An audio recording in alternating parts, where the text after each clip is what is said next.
So whenever this little 12-year-old girl is like, "Hey, Bucky, I did this, I did that," I can go ahead and like this, and it won't update the entire web page. It'll just update that little section right there.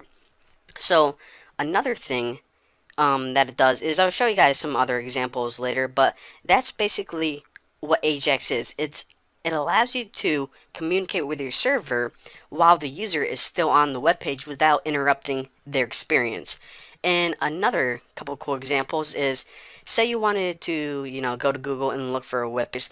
I just want to mention that you're gonna need to know a couple programming languages. And first of all, PHP and JavaScript are, basically Ajax is JavaScript and XML, so you need to know those.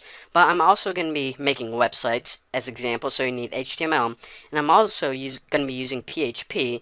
So if you don't know all of those, HTML, PHP, JavaScript, and XML, then you can probably get by because I'm going to be explaining everything briefly as we go along.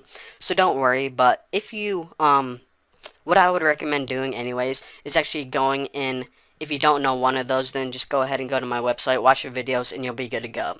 So hopefully you understand basically why people started using Ajax and why it's useful and why it solves a lot of the problems that you use on web pages nowadays. So now what I'm going to do is I'm going to shut up and I'm going to start making some awesome examples, and in the next couple tutorials I'm going to show you guys how to set up and build a very simple program or web page using Ajax. So thank you guys for watching. Don't forget to subscribe, and I'll see you guys in the next tutorial.